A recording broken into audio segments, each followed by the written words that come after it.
നമസ്കാരം. ഇന്ന് നമ്മൾ കേൾക്കാൻ പോകുന്ന കഥയുടെ പേരാണ് ആട്ടിടിയൻ്റെ വിദ്യ. പണ്ട് പണ്ട് റഷ്യയിൽ നിലോവ് എന്നൊരു യുവാവുണ്ടായിരുന്നു. ആടുകളെ മേയ്ക്കുന്ന ജോലിയായിരുന്നു മിലോവിന്.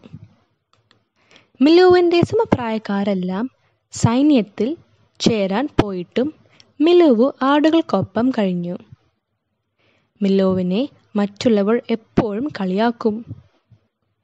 നല്ല തടിയൊക്കെ ഉണ്ടല്ലോ, നാടിന് ഉപകാരമുള്ള വല്ല കാര്യത്തിന് പോയിക്കൂടെ, പേടിത്തോണ്ടൻ, ആടുകളെ മേയിച്ചു നടക്കുന്നു. കളിയാക്കൽ കേട്ടാലും മിലോവ് ഒന്നും മിണ്ടില്ല. അവൻ ഉണ്ണുന്നതും ഉറങ്ങുന്നതും ഒക്കെ ആടുകൾക്കൊപ്പമാണ്.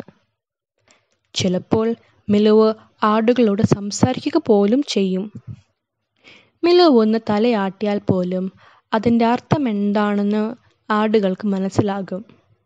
അത്ര ഇണക്കമാണ് മിലോവിനോട് അവർക്ക്. നാളുകൾ കടന്നുപോയി. ഒരു രാത്രി മിലോവിൻ്റെ നാട്ടിൽ കൊള്ളക്കാരെത്തി. കരുത്തുള്ള യുവാക്കളെല്ലാം സൈന്യത്തിലായതു കാരണം മറ്റുള്ളവരെ കൊള്ളക്കാർ എളുപ്പത്തിൽ കീഴടക്കി. ആ കൂട്ടത്തിൽ നമ്മുടെ മിലോവും ഉണ്ടായിരുന്നു. കണ്ണിൽ കണ്ടതെല്ലാം കൊള്ളക്കാർ കവർച്ച ചെയ്തു. കൂട് തുറന്ന ആടുകളെയും അവർ ഒരുപാട് ഉപദ്രവിച്ചു. പിടികൂടിയവരെയും കൊണ്ട് കൊള്ളക്കാർ മല കയറാൻ തുടങ്ങി. ഒപ്പം ആടുകളുമുണ്ട്. ഒരു മലയുടെ ഒരു വശത്തോടെയാണ് വരി വരിയായി ഇവർ പോകുന്നവര്. പെട്ടെന്ന് മിലോവ് ഒരു പ്രത്യേകതരം ശബ്ദമുണ്ടാക്കി. അടുത്ത നിമിഷം ആട്ടിൻകൂട്ടത്തിലെ മുട്ടാടുകൾ മുന്നോട്ട് കുതിച്ചു കൊള്ളക്കാരെ ഒറ്റയിടി.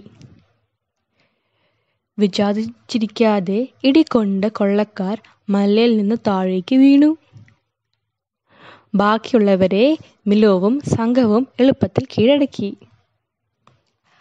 ആടുകളെ മേയിച്ചു നടന്നാലും നാടിന് ഉപകാരം ചെയ്യാമെന്ന് മനസ്സിലായോ? തിരികെ മലയിറങ്ങുമ്പോൾ മിലോവ് ഈ കാര്യം മറ്റുള്ളവരോട് പറഞ്ഞു. ഈ കഥയുടെ ഗുണപാഠം എന്താണ്? ഏത് ജോലിക്കും അതിൻ്റെതായ മഹത്വമുണ്ട്. ആരെയും നിസ്സാരമായി നമ്മൾ കണക്കാക്കരുത്.